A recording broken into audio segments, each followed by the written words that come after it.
Now we are live on the YouTube. So let us share the program's schedule on the screen for a moment, and then we'll start our webinar.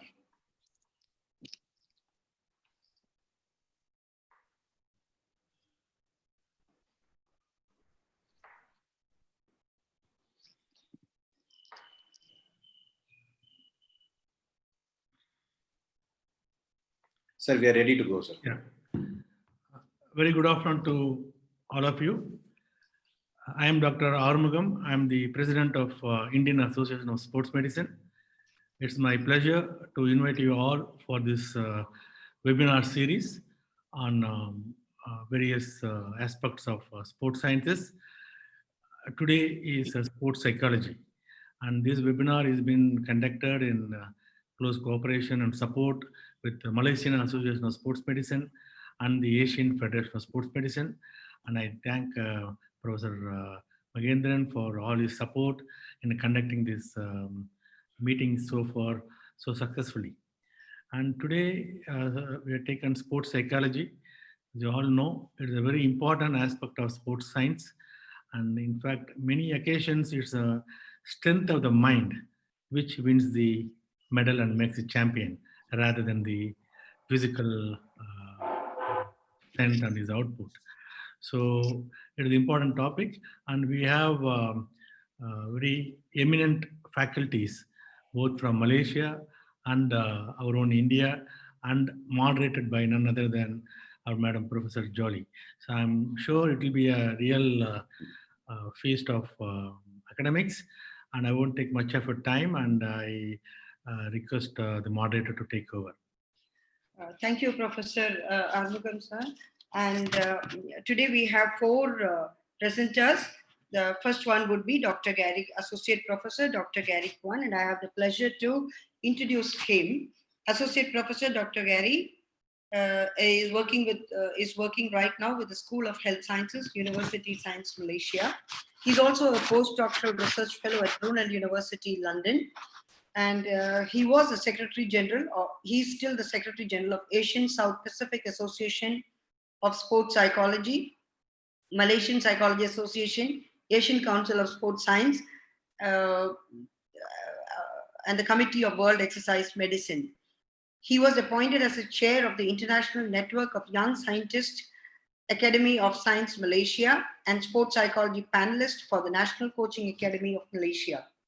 He has published over 1,000 scholarly manuscripts with over 50 articles on high-impact ISI journal.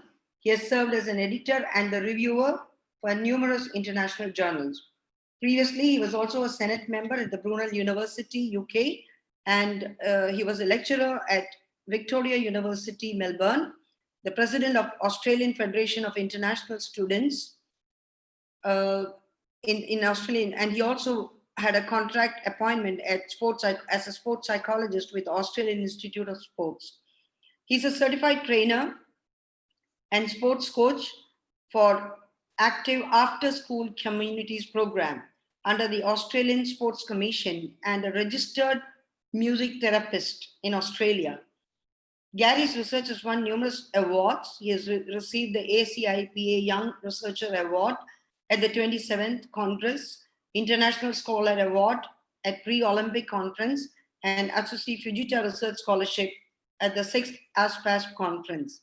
In a leadership role, Gary was awarded the Australian Leadership Award and Victoria Ambassador Award. In 2012, he also received the rare honor of Australia's International Student of the Year. This is all about his academics, and he's a very good musician. A previous student where I supervised his master thesis, and during his social time, he plays first violin professional and teaches the communities to play various musical instruments. He is the founder and conductor of the USMKK Symphony Orchestra and performed with prestigious orchestras such as Melbourne Symphony Orchestra and Melbourne Symphony Orchestra in Australia. I think this is good enough. I think it's a list is quite big. And may I welcome Associate Professor Gary Kwan to present his topic on the power of music for athletes and home exercises towards the new norms. Welcome, Gary. Gary?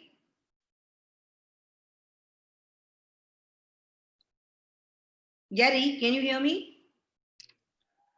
Gary, unmute. Yeah. Okay. Yes. Okay. Thank you very much, Professor Jolly, and thank you for the introductions. And it's a pleasure for me to join this webinar as well. I'd like to take this opportunity to thank the organizer for inviting me to share my favorite topics on music and sports, and also like to thank everyone for joining here at this webinar. By the way, I'd like to take this short opportunity to greet my Muslim friends as well. Selamat Hari Raya Haji, Al-Hajj Mubarak, whereby wishing everyone safe and healthy during these festive seasons. And that it is actually a public holiday in Malaysia. So let's go to my favorite topics, the power of music for athletes and home exercises towards these new norms. As we know that due to this lockdown and COVID-19 pandemic, so most governments has implemented lockdowns.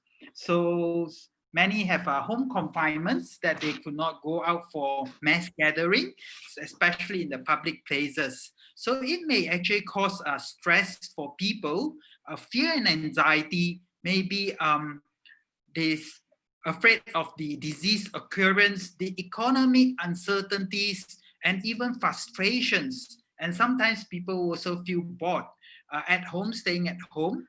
And that also causes changes during their normal routine. So many times people feel stressed and not sure what to do. And today I'd like to submit a new methods whereby music has the powers to enhance your personal health and wellness, and also leads to better sports performance. So the new norms at the moment whereby if you are going for gyms, there needs to be sanitizers, there needs to be a separate places to exercise, and that you actually have social distancing between other athletes and also exercisers. So sometimes people also feel frustrated, and sometimes people are feeling that whether they should go to a gym or just exercise at home. This actually makes people feel worried, and sometimes they feel anxiety whether if they go out exercise, will they actually get bring back the disease, or maybe when they are in the publics, will they actually encounter the disease as well? So why music? What can music actually do? So people will ask that why music is important. So I'd like to bring you a very simple quote by a music therapist known as Mara von Traps. She says that music acts like a magic key to which the most tightly closed heart will open. Whereby, for example, if we listen to the same music, we have a conversations together. If we actually listens to the same tune, we like the same musics, we actually have the same conversations, and then we were able to relate to each other. So many times when people feel depressed or feel sad or feel anxiety, when we're able to find the right music, even the most tightly closed heart will open up and we were able to communicate. So if you see this diagram, you will see that before maybe 2010s, people just go for exercise. Okay, so they just warm up, run, and then post-run. But in 2020, okay, things changes with the new MP3s with just a few grams. People use their play tracks, they select their music, they go for a jog, and then they put a selfie, and then they upload their status in Facebook, etc. So you can see that music has been part of our life in this generation.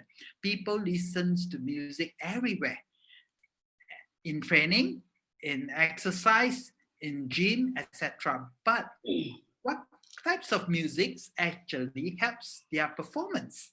Okay, so music is part of their human nature, whereby our body will respond naturally to our breath, our movement and heartbeat. So we able to synchronize with the heartbeat, with the music, and then we will get some beneficial effects such as increase your arousal control, you get more aroused. You can lower your blood pressures oppositely. It gives you more increase your perceptions of flow, enjoyment in your activities, and even increase your exercise duration. So how can we use music more effectively? Researcher has suggested that music can be carefully selected to match the requirement and of the activities and characteristic of both individuals and groups. So there's a lot of evidence has been suggesting that by using the right music can lead to greater frequency, intensity, and even duration of your exercise behavior. Why use music? So basically, music enter to your brain through your emotional regions, whereby this include your temporal lobes and limbic system, your long-term memories. So it tends to produce a frontal lobe response that influence you how your moral values, your wills, how your body reacts, how you reason as well. So many times by selecting the right music, okay, according to Australian Music Therapy Association, it can either benefit your brains or it can also cause detrimental effects, whereby this will lead to no effects or even good for your body reactions. So by using the right music, it can enhance your sporting performance and also enhance your exercise moods as well. Okay, so that will be a 5 elements of simple what we call how do we characterize music. Okay, firstly, it will be the melody, which is the theme of the piece, the part whereby you normally sing or hum or whistle along. So the melody of the music, do you enjoy that melody, etc. What about the harmony? Harmony basically is acts as a shape to the moods of the music. It makes your music, for example, the same music, if you play it lively, it can be happy, or the same music can make you also very sad. So simple, similar, some music also makes you feel more romantic, more enjoyment, more dopamine, you feel more lively and happy as well. What about rhythm? Rhythm, the way the music centers and combines with the tempo, it can be like 4/4 time, 3/4 times like a waltz, or maybe the tempo whereby the speed of the music is played. So for example, a tempo of the music is very fast, it makes you tend to move faster, and sometimes we use slower tempo for relaxation. And lastly, is a very important area is what we know as dynamics. So for example, if the same music you play very loud, above 90 decibels, people tends to get frustrated. But when you play the nice hearing about 70 or 60 to 70 dynamics, so you were able to listen the smoothness of the music, and it's also better for your ear. Okay. Besides the music elements, there's also the experience of the music. For example, cultural familiarity, your emotions, how you react with the music, and also previous experience from memory. So the conceptual framework of selecting music, especially, for example, during this pandemics whereby people feeling stress, we will like to focus more into the motivational qualities.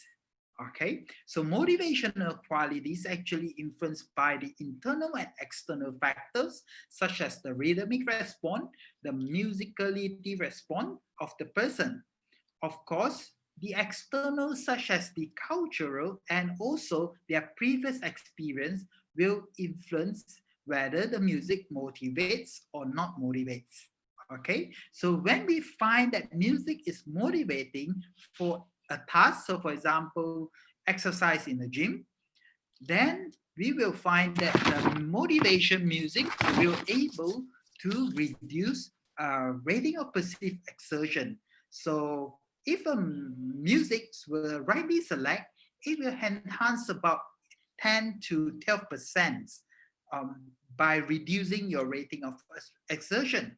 But similarly, if you just play music behind without any pre-selections, you still have an effect approximately 8% um, by reducing their RPE. So people will still tends to feel more enjoyment, listen to the music in the background. Okay, but by purposely selecting a right music, it will have more better effects. Similarly, you can also use the Brunel music rating inventory tree, or and known as Bruce tree, whereby you can find the rhythms, the style, the melody, the tempo, and the sound, and the beats, whereby is it suitable for the activity. So for example, I want to use the music for relaxation. So you can rate the rhythm, the style, the melody, the tempo, the sound, and the beat is suitable during relaxation. And if you have a strongly agree, most probably that music will be more suitable for that task. So normally we will select about 20 musics and then find the right musics for a certain task. You can also use a neuropsychophysiological measure. So for example, to see the brain activities, whereby does music actually lower the alpha wave or even the relaxations like a beta wave, or increases the theta wave during an activity. So we can see whether the music is suitable for the person or maybe having detrimental effects whereby beta wave straight away increase spiking high. Okay, so excuse me. So music for ubiquitous in physical activity context, whereby you can use music in different sports and exercise activities. So for example, you can select for mental preparations, you can use slower music with slower tempo, and then stretching, and then slowly increase. So for example, you want to do an endurance component, so you will need to have a higher tempo, faster, and that it will also later we will talk a little bit on the synchronizations effects, whereby you can also get some auditory motor synchronizations, whereby movement synchronized with the exercise effects.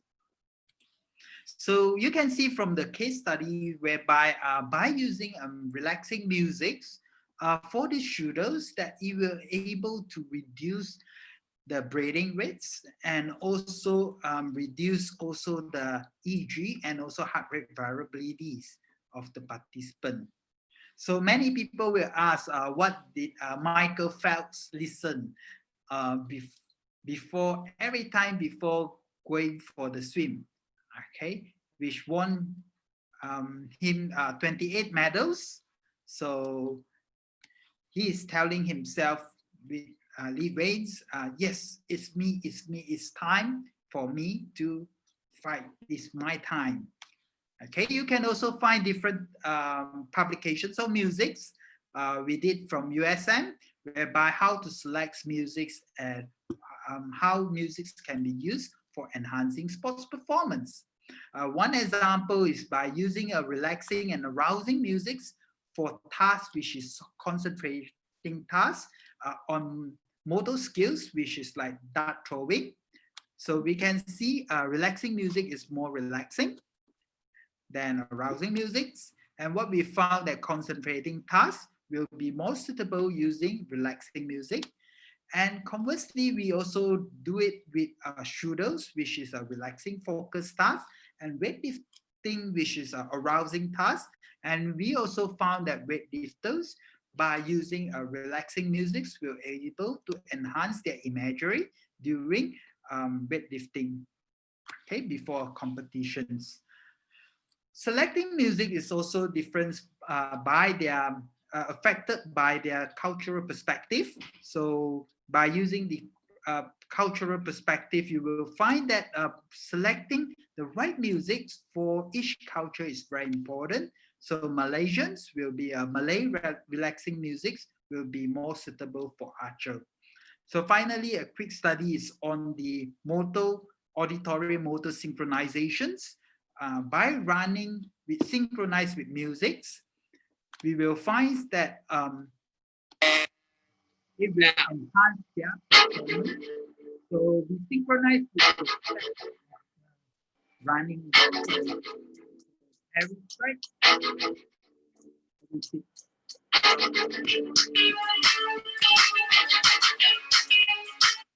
So we will find that time to exhaustion in the synchronized conditions was significantly higher than the no music conditions. So the participants also found that they say that they experience, they push themselves further by using synchronized musics.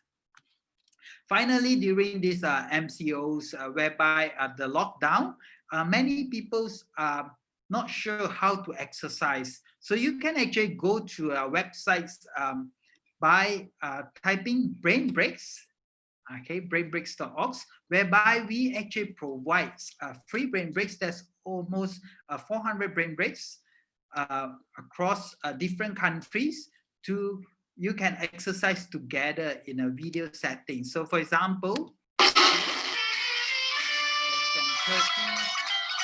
so you can do the movement at home at your own pace.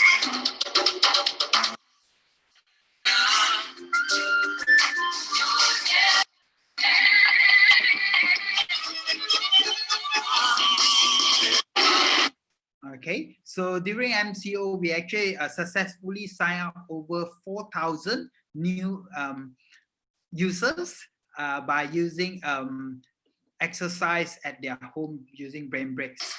Okay. So we have found that brain breaks actually increase exercise adherence, even short-term memories, and also long-term memories, and also participating in physical activity adherence enhancement. So they actually exercise longer by using a brain break exercise. So this will also help the diabetes mellitus patient as well, type 2 diabetes, whereby we use brain breaks specifically for them as well. So others, we can also still use music, whereby to enhance cooperations, funds learning and motor skill as well, whereby to enhance the participants' moods during this lockdown.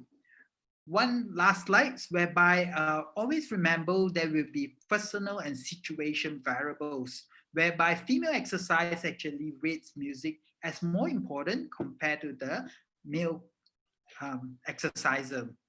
Male exercise so prefer more pronounced bass background during their exercise, and then younger exercisers, approximately 16 to 25 years, actually rate music as more important, and younger exercise will prefer more current music, the dance, the new age musics. Older exercisers, 36 to 45 years, prefer quieter, softer music, and then exerciser normally train in the evening. So late evening normally prefer faster tempo or tempi, okay? So finally, in conclusions, the theoretical frameworks actually provides us as a foundations how you can able to select the right music for your physical activities or even in sports performance. Of course, you will need to take into account on individuals' preferences, the tasks, the situations when selecting music, and always remember finding the right intensity, volume, and the purpose of music will help to enhance your selections of your music as well. Finally, the mechanism underlying benefits of music will require further investigation. So we invite more researchers and to explore the importance of music, especially during these pandemics. Okay, some reference, and like to acknowledge my research team from USM and some of my mentors who guide me and train me as well. And thank you very much.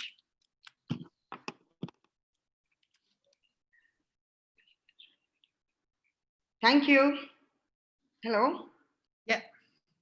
Thank you, Gary. And that was a excellent presentation and new insights about music and how to connect music with sports.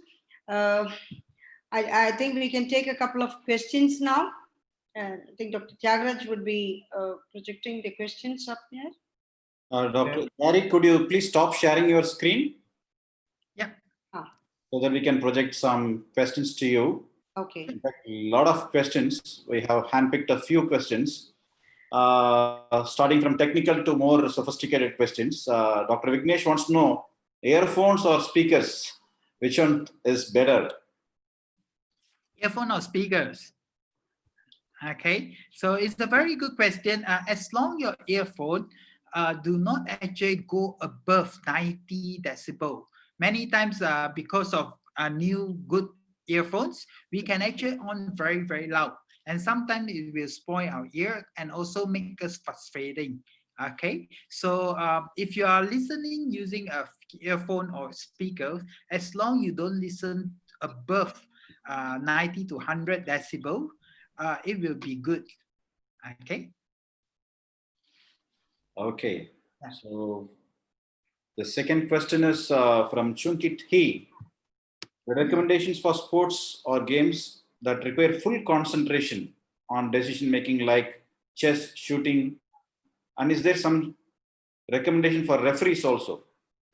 Very good. So in fact, many people have their own preference in selecting their music, but our study actually found that by doing concentrating tasks such as refereeing or like imagery, by using relaxing music actually helps them for preparations. Okay, so but of course it depends on their personal preference as well, and also cultural perspectives. Thanks. Yeah. And then the final question now from Professor Grace, whether this auditory synchronization is permitted during competition.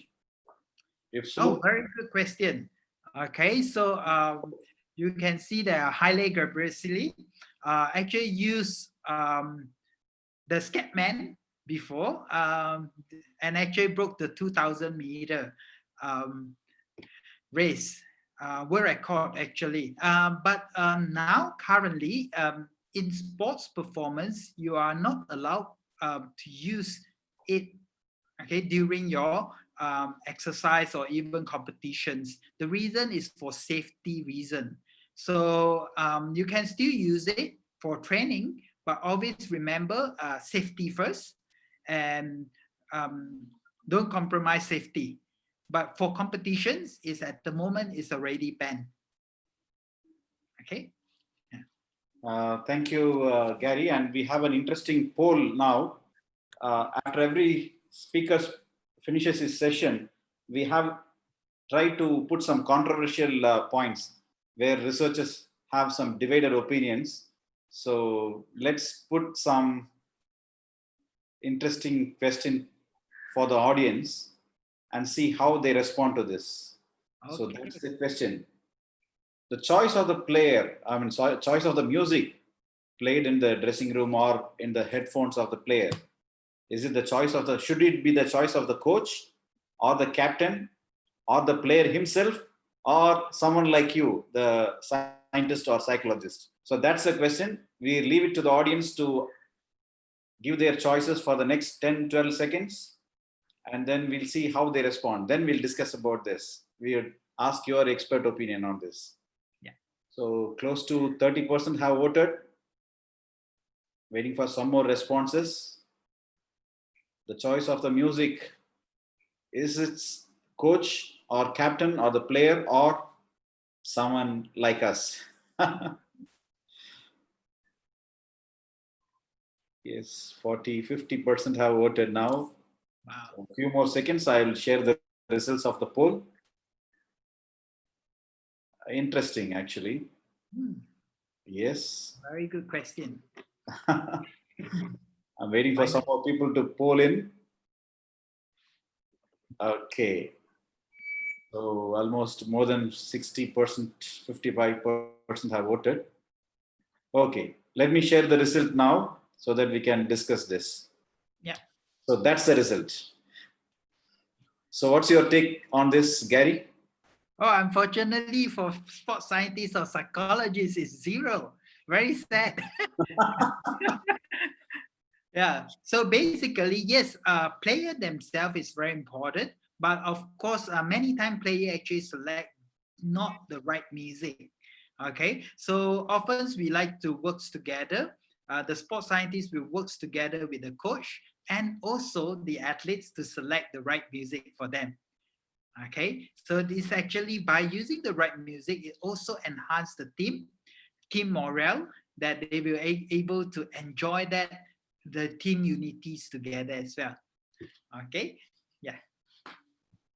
Okay, Gary, that's Time it. to invite sports psychologists in.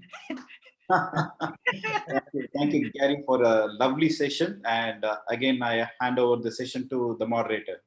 Thank you very much. Thank you, Professor Tyagraj. So now we, once again, thanks to all the audience who polled and to Gary for really opening our eyes. We have some doctors who are here. They are the singing doctors. They're not just sports medicine, but they can also treat you with songs. You know, when you come to India, we'll introduce you to them in our center. Dr. Professor Tyagraj himself is one. Okay, so now we have the second presenter. May I invite Professor Shahri. Shahri, can you please share your screen? Yes. I will, while I'm introducing you. Is it visible? Yeah, it's up. Okay. So I have the pleasure to introduce Professor Shahri Acharya.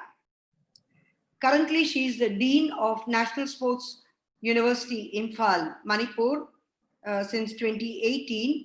And she's also got additional responsibility as Controller of Examination, Head of Department of Sports Psychology. She's a founder member of the first National Sports University, the only central university in sports under Ministry of Youth, Affairs and Sports, Government of India. The first university to start 4 years BSc program in sports coaching in India. She worked under Sports Authority of India for 20 years and with a number of athletes. In the span of 31 years, she's contributed to the profession and more so to the development of sports psychology as a full-fledged discipline. She has presented a number of papers at the Pre-Olympic Conference, World Congress, European Congress of Sports Psychology. And she's working and she's still collaborating with the projects with international counterpart from a few Asian countries. And she's also on the board of examiners, selectors, question paper setters, etc. And I think her contributions are definitely visible on the screen right now. She has been instrumental in bringing in and putting up this Imphal center. I had visited the center last time. I think, Gary, you were also there when we were both the speakers. So without taking much time, may I invite Shahri to speak about how to develop inner resources, your confidence, your everything what is inside. It still remains inside most of the time. And she's also a very good yoga person. So, you know, she's using yoga as one of the medium for a futuristic training dispositions. So over to you, Shahri. Thank you so much, Jolly, for your lovely introduction. Jolly, is it visible? Yes, you can go on. Everything is fine. But your PowerPoints have gone off. You need to share it. Yeah. Okay. Is it visible now? Not yet. Share screen. Open your PowerPoint and then share the screen. I had opened it just now. It had come again. Yeah, Some it had problem. come. It's okay now. No, we haven't. We are not still getting the PowerPoint. It was there just now. Yeah, it was there just now. I don't know. All you need to do is keep it open and just click on share screen. Yeah, I think it's coming now.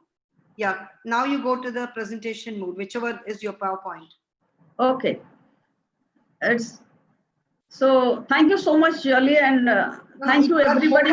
Open it. Open it. Open the PowerPoint. Okay. No, not yet. Yes, now okay. Okay. Thank you so much, Dr. Jolly, and others, those who are involved in this program, for giving me an opportunity for sharing my experiences. And as the topic shows, it's developing inner resources through yoga, futuristic self-training dispositions. So far as all Indians are concerned, they are very familiar with this and might be knowing much more than what I know. But here, my point of discussion will be starting with a conceptual background of yoga from ancient Indian philosophy to various modern schools like Iyengar, Vinayog, Sivanand, Ramdev, etc. And also how it is being used not only as asanas or pranayam like breathing techniques or deep relaxation and meditation practice, but it is also used today as therapeutic interventions. And here many times when we talk about this yoga, which has these asanas as well as breathing exercises, meditations, and numerous other aspects, and mainly it is being highlighted how to reduce the distress, blood pressure, and various other things. But my concentration will be going well back when we talk this picture, which gives us in from British Museum of 1820. This picture gives us a view. This particular science exists in India more than 3,000 years, and some literature says more than 5,000 years. So it's a very old scientific study for which still a lot of discussions are on. And here when we say about this one, there's a difference between the ancient time and the present modern day yoga. And today this yoga has become like United Sessions as from United Nations, it has been announced 21st June as International Yoga Day.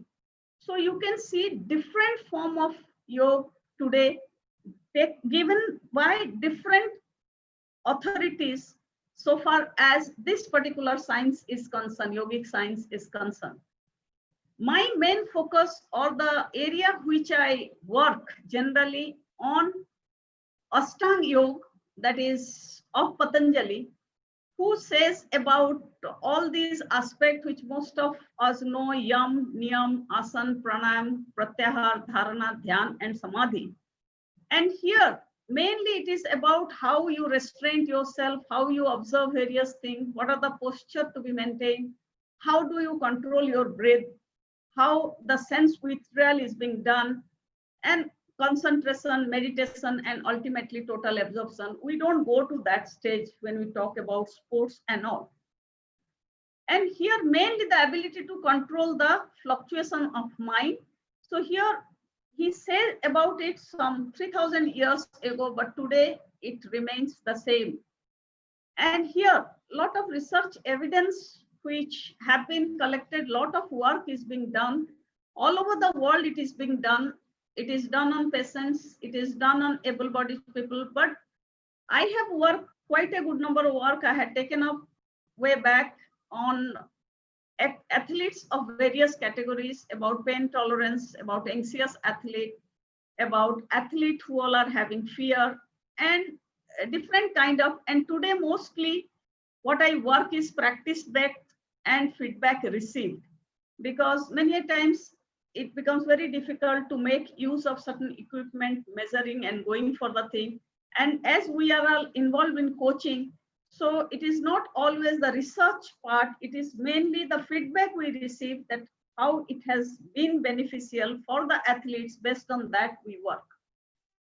Coming about this particular thing about the inner resources versus sport, like when we talk about yoga and philosophy of yoga and various aspects, I feel it has got linked with most of the sports sciences which we talk of, let it be sports psychology or training or physiological regulation or nutritional requirement or sports analytic. Overall, if we say about the lifestyle management, it is being taken into consideration. The question is coming to sport. When we come to sport, about the sport and all, and the work which we had undertaken or still we are working on, it is like when we say about sports, there are numerous categories of sports which includes of challenge athletes also. And when we say about all these categories of sports, every sports has certain uniqueness and every sport has certain similarity. When we talk from a sports psychologist point of view, or when we talk taking yoga into consideration, which way yoga can contribute, every sports has a typical nature, but every sports has certain similarity. So what was done is, again, further few examples I have put, that when we divide the sports, again, there are various classifications of sports, either it is contact, non-contact, or short duration, long duration, and parallel sports, high-level concentrated sports, shifting attention and concentration, and how it is open skill or wide attention, or close skill or narrow attention, and pre-performance. Some sports requires pre-performance routine, some sports requires during performance routine or situational changes. So there are numerous aspects when we talk about different kind of sports. And here we have to understand when we are applying these yogic principles, or we are applying this breathing or any of the pranayam technique, either it is on an off-season training, or it is during a competition, or it is after a competition. There are numerous situations where it can be applied. Now coming for my area of research interest, where generally I prefer is on breath pattern, that how our breath, because we consider our breath as our life source or energy. You just close the nose and mouth of somebody and you see after a few seconds what that person is going to do with you. Literally will kick you or throw you if you hold it, because everybody, that is the life source or the energy. And here when we talk about this model, actually we had tried with various kinds of athlete, different taking different sports into considerations and all those things. And mainly what I had worked was mainly individual sports athlete like track and field, cycling, badminton players. These were most of things. It is not that many times we had also done certain work in team sports players. So here, this pranayam or breathing technique, there are a lot of classifications are there, and you can get n number of literature so far as this thing is concerned. But here, when we were seeing that how this various pranayam techniques or breath retention, it helps us for various aspects, because when we talk about asanas or postures or exercises, many times what yoga suggests is when you are doing asanas or postures, it should be done with your inhalation, exhalation, retention. That has to be so that there are different kind of breath retention techniques which can help the athlete. Even say, for example, sitali or a cooling down. That is how in summer you can do this particular breath retention technique so that you are able to help yourself.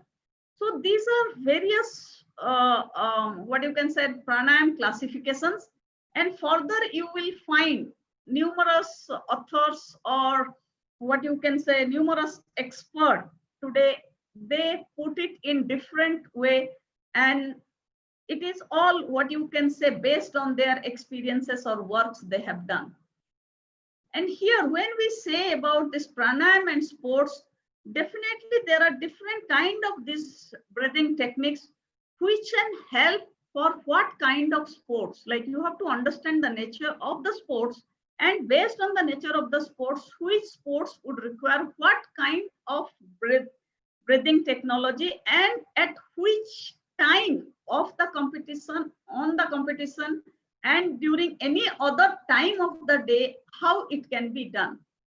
And here also further, I would like to, when we talk about this inner resources, there has been a lot of ways. And if you look to all these ways, because this meditation or developing inner resources through yoga or concentrating on a point or meditating on a point, there are numerous ways and means are being developed or given to the people to do with. And my feeling is it is absolutely individual specific, and how we can guide, we can tell, but it is up to that individual. It depends what is. Just now, as Dr. Gary had told about music, and same way this also is, what technique will be beneficial for whom, that has to be decided out of the number of techniques being practiced. And here, say for example, there are different meditation poses which have been picturized over here.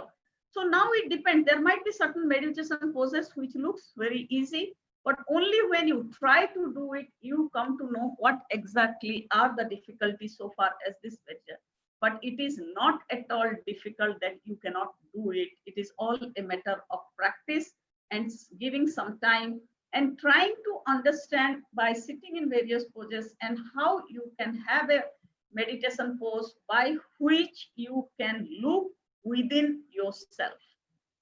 Further, when you see all these pictures, you see various expressions of athlete. You can see the our picture, our own PV Sindhu or Saina Nehwal, who all are putting a lot of concentration. You can see Marion Jones and Sindhu. This is a match. When you see, so what has happened at various situations of sports, our breath pattern keeps changing, because it is, we don't constantly physically we involve, but there are times, you must have seen many times, if you see these pictures and these people and all those things and various sports, even I have discussed with a number of coaches, like in archery or shooting, there are particular points, they take the breath, they hold the breath, they do the thing, and after that again they take the breath completely out. So this breathing technology has a lot to do with our focus, with our attention, with our concentration. And also it is like understanding our own self, realizing our own self, and trying to feel, having what is called a feel good factor. Now, say for example, here I have brought one of our India's one shooter, Manu Vakar, who has been qualified for Olympic. He had given a sentence, I'm basically working on my mind stability. When you focus your mind and do meditation to calm your mind, it helps control the thought process, what she says. So when we say about this Indian ancient practices for concentration, we may do a chanting of Om, a third eye method, a chakra meditation, Tratak. Also, when I discussed, there are certain other focusing technique, like suppose a Christian interest in, like we are a country, we are a secular country having people from all religion, and it is, we try to learn from each other. So say for example, say a Christian, that is what we have is from, that is their way of, this is what I discussed with the people and with the athletes, that how they do, how they focus or they read something. Same way, there are certain ways by which certain other religions, like a mindful technique in a Muslim way, can be applied by the athletes or Buddhist way. But whatever it is, when we talk about India, I personally feel we are Indian than any other religion, but we have all these religions in India.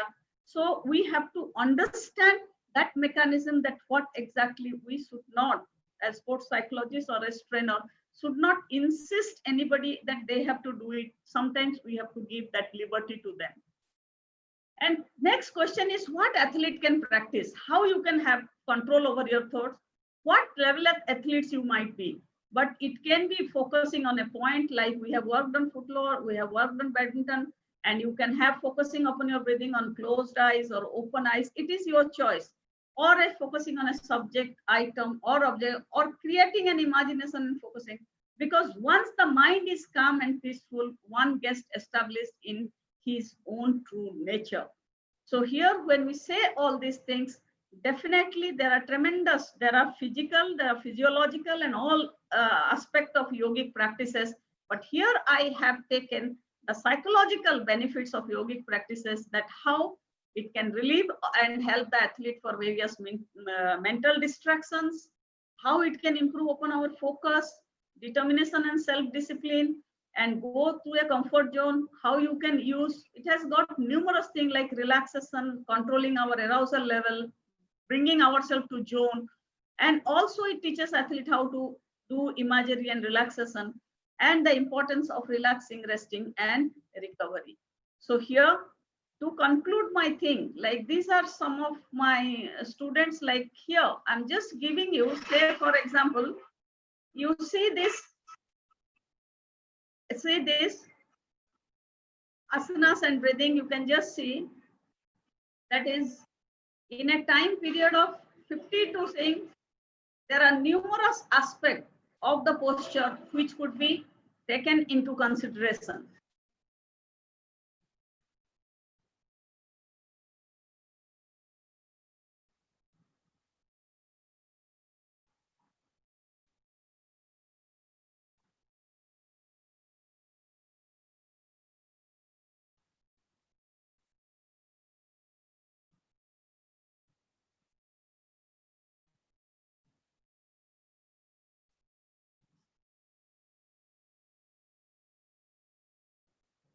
So there are certain postures, and here again you can see how example of some breathing exercise, and how a person can, suppose you are having a tournament or matches, how you can plan something before a game, or what you can do. Say badminton is a game which continues, like that way many game it continues, where how, like you are going for a service, you are going for a receive, and what exactly, and it depends what are the things you can take. And these are few examples, please don't take it as a whole thing, it is very few examples to just let you know how it could be done, and you can sit at home also and practice certain things. So finally, to conclude myself, I would like to say our thoughts, behavior, emotions, body sensations, all are connected. What we think and do affects the way we feel.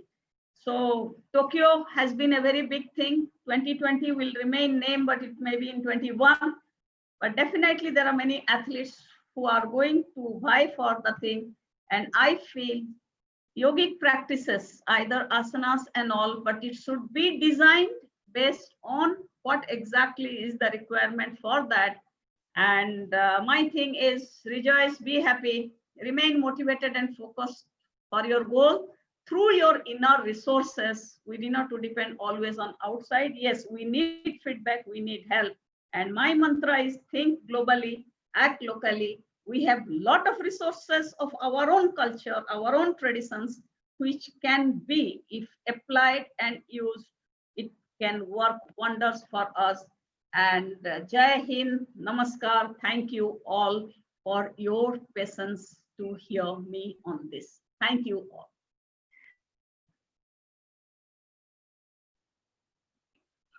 Thank you, Jayashree. That was excellent. And how you have highlighted how we should use our inner resources, how we should use our local available resources to reach to the global level. And that was just fantastic. So I think we have a question which is already projected on the screen. It comes from Grace Natarajan. Will yoga alter biochemical variables of an individual? Yes, research has shown it. Research, they have done certain research on this one, and it has shown there is a change in biochemical variables. Okay. I have documents. I have documents of this biochemical variable changes. Okay. I just would like to ask, like you did mention about this culture, like certain cultures, they don't, I mean, it's not very prevalent, like some of the Muslim countries, like I was in Malaysia also. So how do you think we can cut the barriers? See, we should not, what has happened, that word is creating problem. Yes. We call it as asana, we call it as exercise, we call it as postures, and we leave it to them. That's what I had specifically brought. I had read a lot of literature on this Muslim way of meditations and how they do it. If you see, also sitting and praying, what we sit in Vajrasana.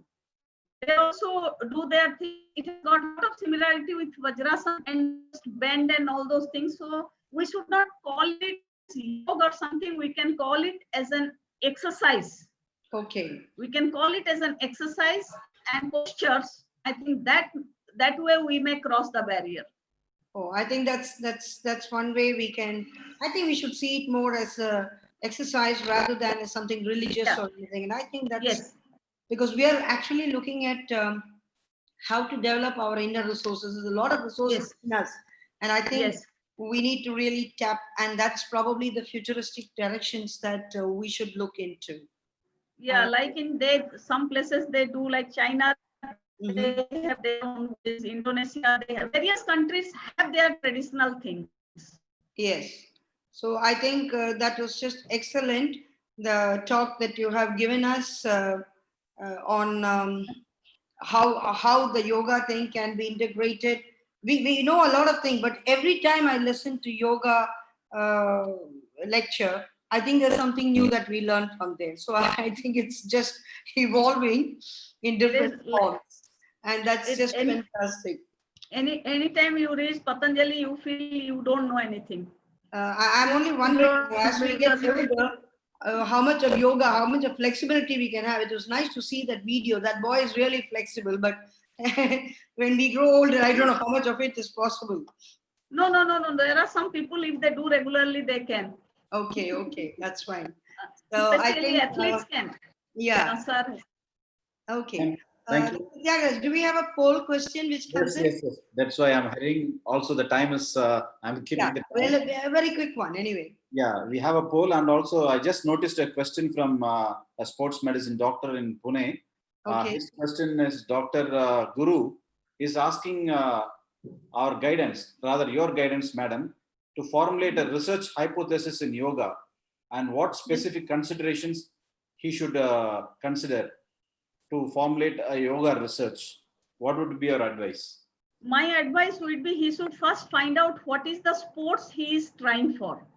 What is the kind of sports he is trying, and what are the nature of that sports, and what kind of thing will work for that sports, sir. Excellent answer, ma'am. Sports specific. Because there are some sports which are target sports which require high concentration, some sports which require more endurance. Excellent answer, ma'am.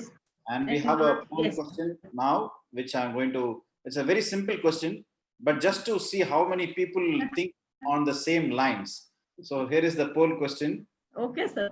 Practicing yoga will improve inner strength. How many think yes or no? Or how many people say that no, I have no experience, I cannot comment about it? So there are 3 choices. So let's see how many people vote for all these things.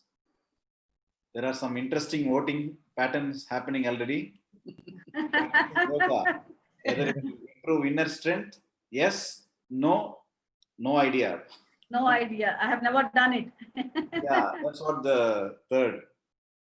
And I think option 3 has also a lot of responses coming in. Good. So almost more than 50% have voted. So let's wait for a few more responses, and then we'll release the results of this poll. Okay. Few seconds. Fine. So I'm ending the poll and sharing the results. So these are the results. Yes. So many people, yes, definitely. But have no experience. Yeah. A lot of people say that I have no experience, and who has experience, probably they are saying yes. Can we take it like that? Yes. I think we can take it that way. Okay. And we should promote for others. Yes, excellent. So thank you very much, ma'am, again from thank you, sir. Thank you. IASM, and hand over this to the moderator, please. Thank you, Professor Tyagraj. And thanks once again, Professor Jayashree, for the excellent a presentation on yoga, and now we also have the feedback from many people do not know much about yoga, so maybe we can slowly start perpetuating it to others. So we have another two speakers, and this time I would like to invite Dr. Anuradha Solanki. She completed all her educations from Bangalore University. You have not mentioned that you are a rank holder of university, but I know you were because I've seen your CV and I was there at the interview board. So let me make it a point. And that's why you got picked up, because when initially when we both were there, the interview board had a doubt whether two ladies can run the sports psychology department in Sports Authority of India, Bangalore. And I think we did prove that we worked together for 19 years without any problem. Okay, she's completed a PhD from Bangalore University. She worked in Sports Authority of India, Bangalore, and then moved into Delhi. She's undergone her professional training under Russian sports psychologist, the previous USSR, and she had also had some training under the experts, sports psychology experts from University of Birmingham, UK. And also under certified mental trainer Dr. Bucham from Canada. Dr. Anuradha is actively involved in providing psychological support to national sportsperson of India. Research, she is involved in counseling as well as teaching. Her area of interest is biofeedback, mental training and performance enhancement. She also is involved in assessment and evaluation of athletes who are under top selected athletes for Olympic podium and also Khelo India. A lot of number of publications. She's given a lot of conference presentations and symposia to her credit. She is actually working in Delhi and meeting most of the national athletes. I think even in Bangalore and Patiala also has this, as well as Gandhinagar and Calcutta. But let me now invite Dr. Anuradha to share her screen and present her. Anuradha, can we get you to share your screen, please? Yes, it's slowly starting. Yeah, we can see it now. Please go ahead. I welcome you, Dr. Anuradha. Hello. Now? Yes, we can see you, we can hear you. Okay, thank you. Go on. Yeah, that's great. So first of all, I should thank Jolly for taking this initiative and roping me in. We have, as she said rightly, we have been colleagues for long years, and we have continued our association much after, we have chosen our different paths.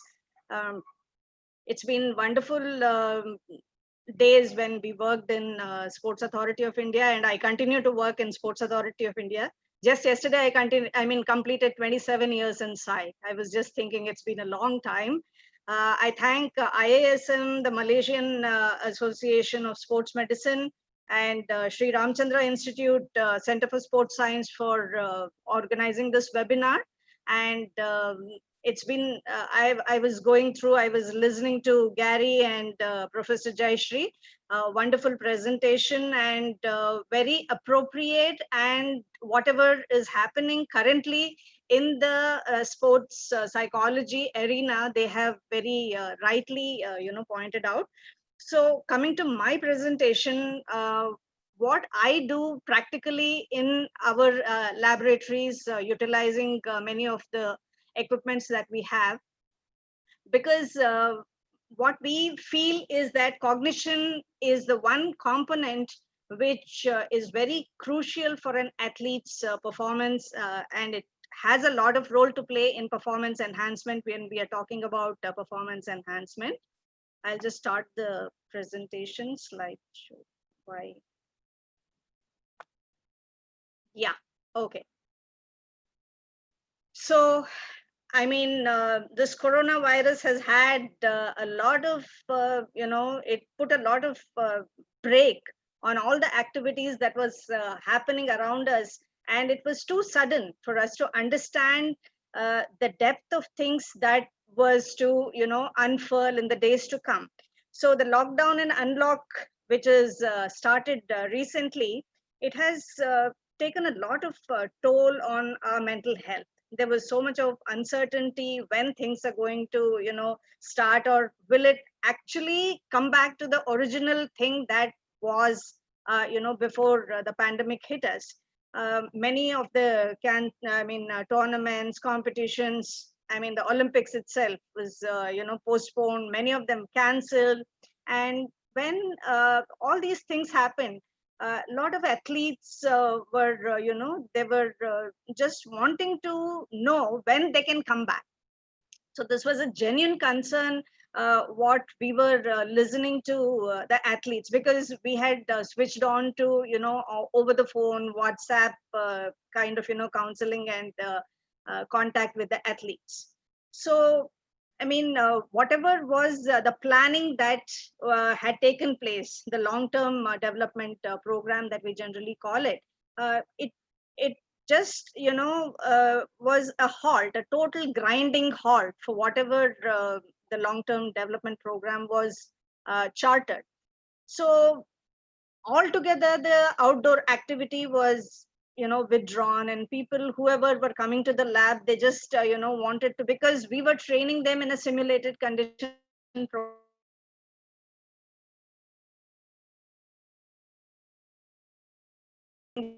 them their cognition or eye-hand coordination, the attention.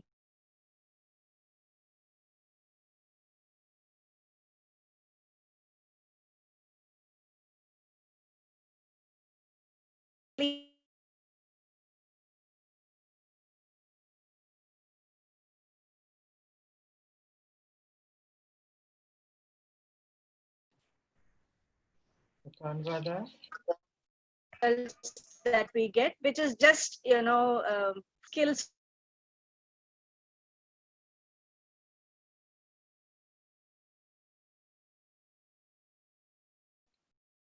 Hello, Anu, we can't hear you. Is there a problem in your Wi-Fi there? Hello? I think some disturbance is there. Even Yes. mine also, it is a lot of disturbance is there. Anu, we can see you now. Upload, share your screen. Oh, okay. Yeah, you can? Yes, You can see me now? You can, yeah, you can go to the presentation mode and move on. Yeah, slideshow. Okay. So psychological, I was talking about the psychological skills training that we generally do on a routine basis with athletes in our lab. I call it as a skill because you can acquire it. Psychology is not a magical science or anything which, many people have thinking that, you will understand what is happening in their mind. It's not at all like that. Whoever is associated with psychology will understand.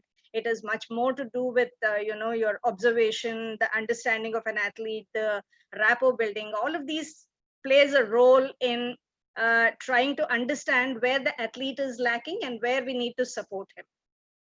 So most of the psychological skills training, we focus on, giving them the relaxation training, the imagery or the visualization, involving a positive self-talk, attention concentration training, confidence building, goal setting. All of these have a bearing on their performance under critical conditions. If they falter on any one of these, or any one of these is found to be on the lower side, or trying to go on a reverse mode, then the athlete will definitely suffer by way of his performance on the ground. So most of the times we are focusing on providing them sessions on biofeedback. We have coordination training, we have attention training.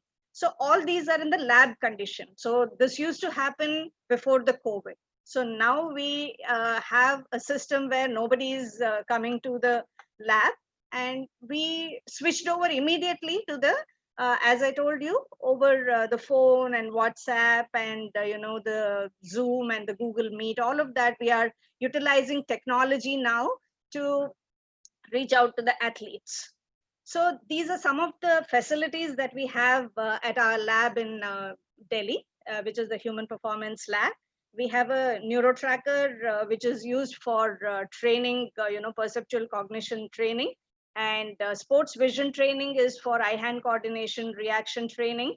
And we have a thought technology 10-channel biofeedback, which we generally use it in combination with relaxation or the visualization training. This is a balance for measuring. Mostly we are using this now for the weightlifters, shooters, and archers. So we are measuring their stability and also trying to assist them when giving them a kind of a mental training and assessing them how their balance is getting affected.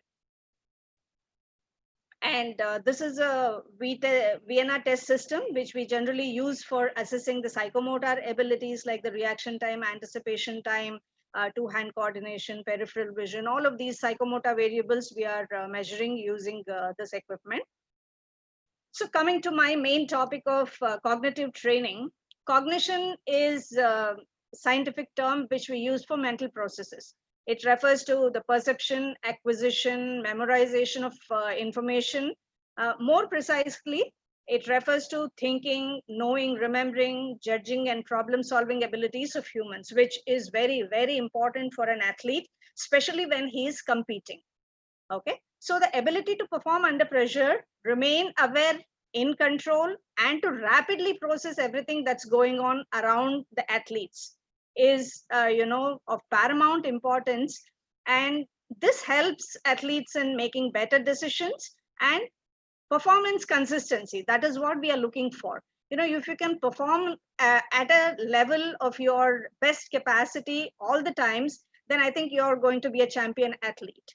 So how we can simulate the conditions so that it transfers to the field situations. We are using NeuroTracker. For the past 3 years, we have been using this, and especially with archers and shooters and hockey players, we have seen good results. They have been able to use this kind of a environment which is provided here. It is a 3D environment, which helps us in measuring as well as training for attention, parameters of attention, like the dynamic attention, selective attention, divided attention.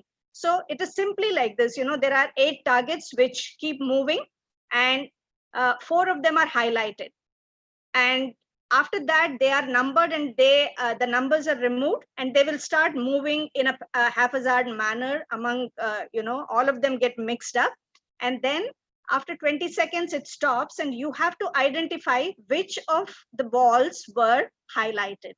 So it gives us an indication of how quickly you're able to process the information, keep track of the targets that are moving, and also how you are able to cut out on the distractions. Distractions are the other 4 balls which are mixed with these highlighted balls. So when we have given this training, each session has 20 trials, which last for about 20 to 25 minutes, not more than that. That is the core. What I have started here with the core, which gives us a balance or a threshold of an individual.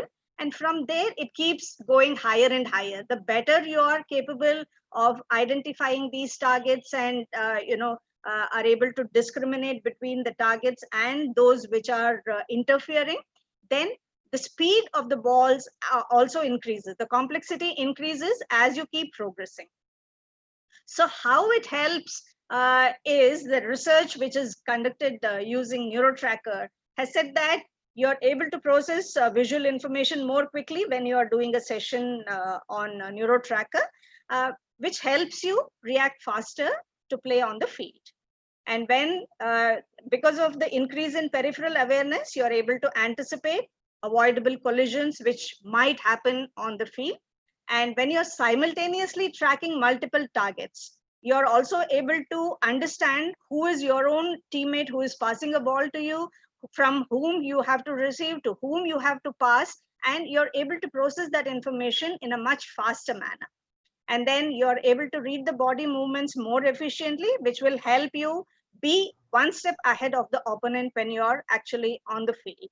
It helps you maintain your focus for a longer time, and by doing that, you're aware of the crucial situations on the field. It increases resistance to fatigue and helps you in focusing, keeping your focus till the end of the game.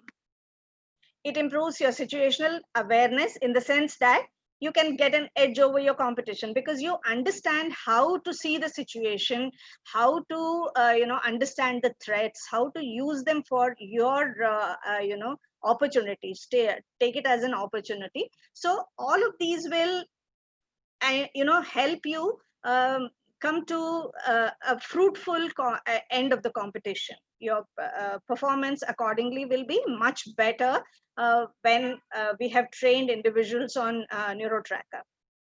This is a sample session that we have conducted. So initially you can see that the initial baseline was 4.02, and after about 10 sessions the baseline increased to 4.93. So overall change in 10 trials itself has been about 22%, 22.5%. So which is showing promising developments and increments for an individual athlete. This is for the dynamic attention. So you can see that the core from the core sessions that we had conducted, the average increase was about 5.03. Okay. So you can see that, some sessions he has gone down, some sessions he is improved. The improvement is almost at a same level. He is not, slumped down very much during the sessions. Now, Jayashree has given a lot of information about yoga, but this is one component of Yoga Nidra, which I generally teach my athletes, irrespective of whether they are in a competition phase or when they are in off season phase. So this is a technique which I teach the athletes because it gives them an awareness of being relaxed, at the same time totally being aware of the situation around them. So it is a psychic sleep, Yoga Nidra. Literally it means a psychic sleep, but it is not sleep. You're not sleeping when you're doing a Yoga Nidra session. So, many of the doctors who are around will understand that it is something similar to hypnagogic state, a state between sleep and wakefulness. So you are relaxed, at the same time you are aware of things around you. So this was started and pioneered by Swami Satyananda Saraswati of Munger. I have been trained in their ashram for about a week or so when we went there. And I have used it ever since. I think it's been almost 10 to 12 years since I have been visited the ashram. And I have taught this to almost every athlete who comes to me. I have taught them Yoga Nidra. And believe me, the 20 minutes of Yoga Nidra is equivalent to almost about 6 hours of sleep. It gives you so much of relaxation and the kind of energy what you get after about 6 hours of sleep. It is not a tall claim, but many athletes have felt that when they have used this technique for a period of time. So the Yoga Nidra technique that we have been using has proved to be preventive, promotive, and curative. It has all the three values. And presently in the Corona situation, I feel it has given them a lot of athletes control, the mental control to foster whatever their negative feelings were, to overcome them. They have been helped by using this Yoga Nidra technique. Over the phone, when I say आप योग निद्रा कर रहे हैं, हाँ madam कर रहे हैं, उससे हमें काफी फर्क पड़ रहा है, and we are able to, because Yoga Nidra also has a component of visualization. So it is a combination of a technique which helps you not only in relaxation but also uses visualization for an athlete, which gives him an advantage. So I said preventive, promotive, and curative. All the three, things can be achieved by using Yoga Nidra. So Yog Nidra has many stages, and I think we know we need not go into the details. And I was just when I was going through a lot of research and newspaper cuttings, I came the post COVID-19 challenges, what it could be, especially for a sports when you have to go back. What lies ahead for an athlete? So the athlete will have to be prepared. He has to know what is expected of him when he comes back to the play arena. So IOA has already prepared a vision document, how to resume sports in India. Social distancing is going to be, that is a new norm. So you will have to focus on keeping yourself away from people following social distancing norms. And they're also thinking of restricting the number of people who will be allowed into the stadia. So it is definitely not going to be the 50,000, 70,000 crowd which used to, cheer our athletes. I think the scene is going to be much different. I mean, we don't even know how it is going to look. So we'll have to just wait and watch. So if competition has to start, the vaccine is already underway. They are saying a lot of countries have already started work on that. A COVID vaccine is a must, and all athletes before starting the national camps or training will have to prove they are COVID-19 negative, because it could be an asymptomatic case. It could be you could be a carrier, and so many challenges are there. Once the other person comes in contact with a positive case, and then he starts showing the symptoms, it's difficult for us to manage on the field, because it is transmitting from one person to the other. So some suggestions, they invited a lot of people from all different walks of life. IOA invited suggestions. So they said that COVID-19 testing must be an ongoing process. Athlete must be aware of the hygiene, to maintaining the hygiene, sanitization, using of gloves, using of mask. All this will be mandatory. You have to do it, whether you like it or not. You have to do it. Then about the circumstances of transmission, an athlete has to be educated how this happens and how he could be media, or how he could stop it. So he has to be understanding the dynamics of this particular COVID virus. And in any case, even if the slightest of the symptoms, it has to be reported immediately. So these things will have to be kept in mind if we have to get back and start the new normal, which is going to be something very different. When we come back, only then we will know how it is going to be. So we as psychologists would continue with individual sessions. Most of the times we are doing individual sessions, counseling either in person or over the phone. Mostly some of the sessions we are conducting online, as I told you already, and it will continue. And number of players during evaluation and the sessions, we will have to cut down on it. We have already started issuing instructions to the federations when they are asking for, when can they send their athletes for evaluations or some kind of assessment. So we've already told them not more than 4 athletes in a day. So we need not even have the entire group in one sitting. So we can call them at about half an hour or 1 hour's difference. We can call them.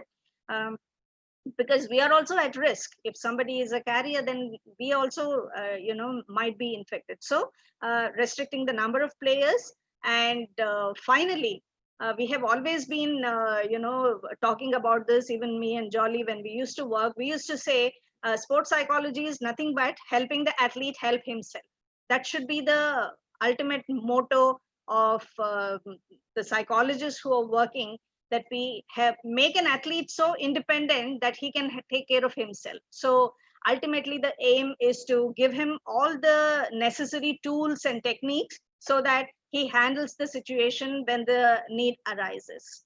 So I think this is what we are looking for in a COVID-19, post COVID-19 scenario, what it is going to be.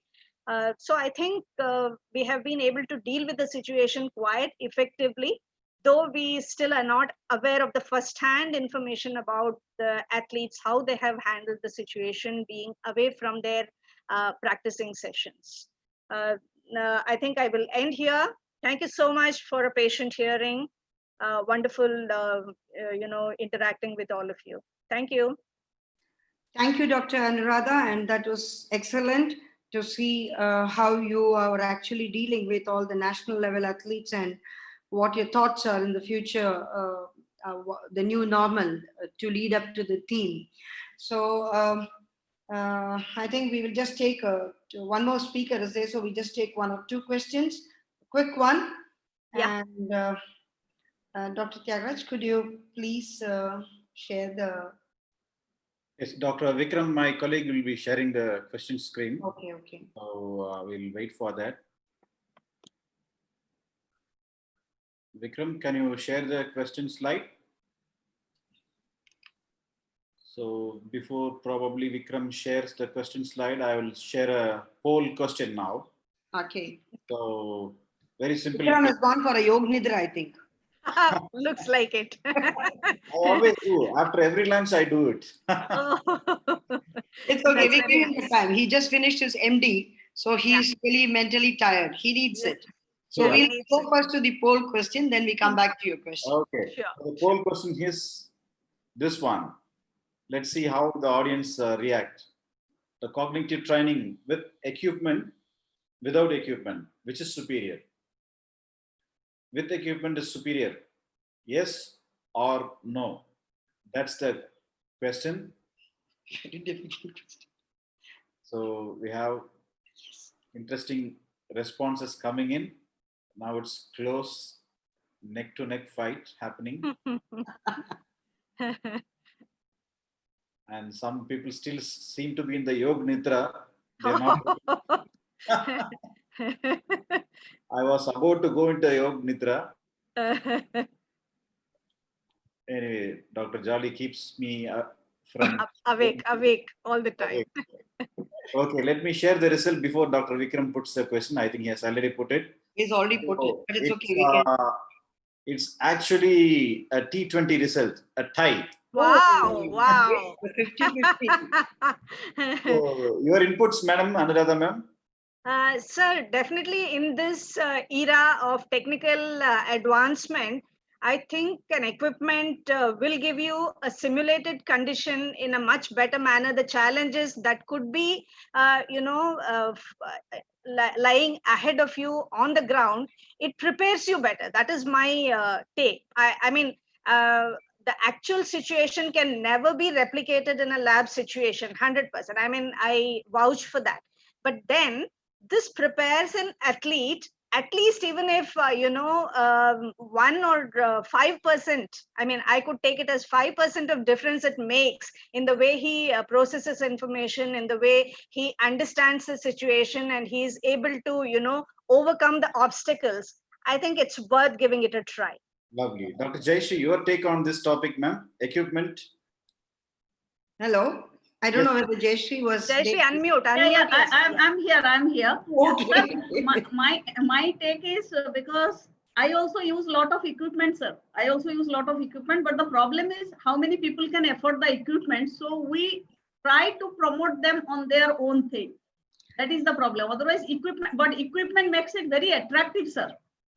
Once you have in the equipment, we both of us are using almost same equipment, that VTS and so many other equipments. We both use similar equipment. Oh, but Authority of India can afford it.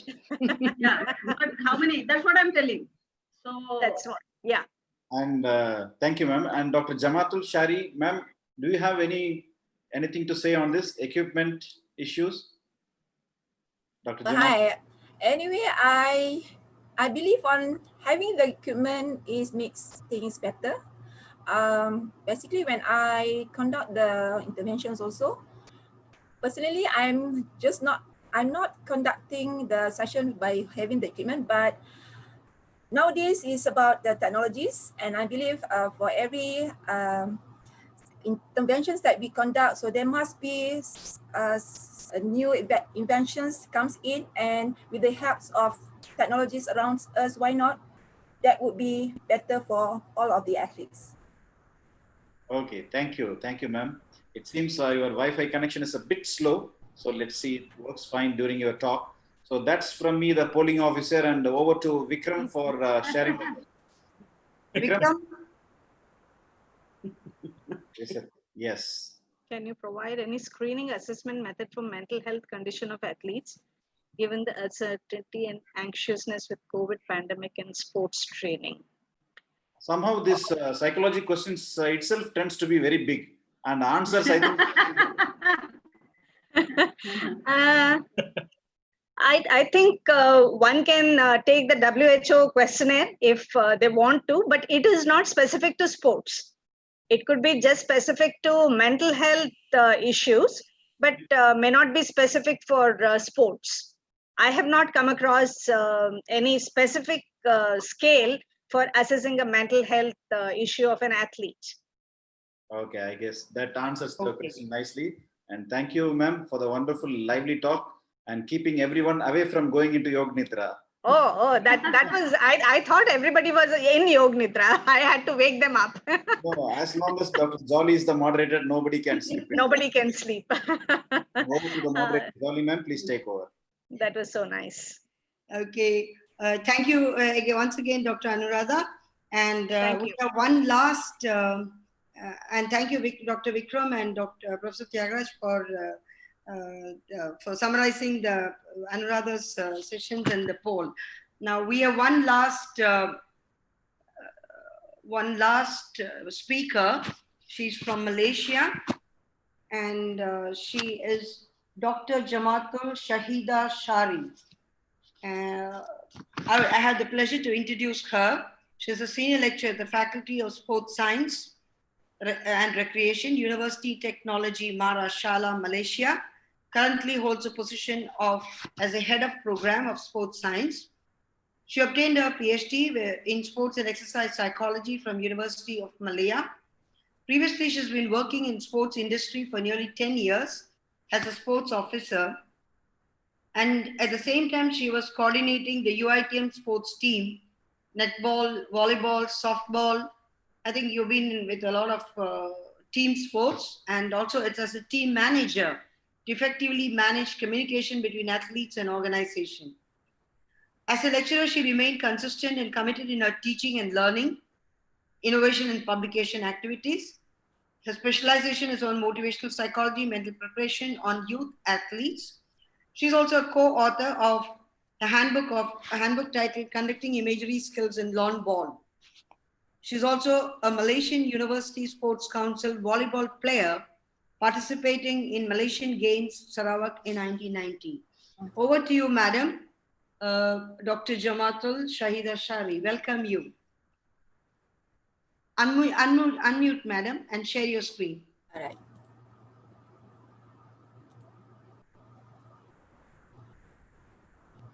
All right, thank you so much, Prof. Jolie, for the very nice introduction. And actually, I would like to take this opportunity to express my gratitude, honor to all the key person who tends to organize this lovely webinar series. Okay, and then I'm the last person for today's session, so I better comply within the times. It's just nice, controlled by Prof. Jolie. Okay, my talk about for this session actually is about psychological skills training program, or known as PST, on sports.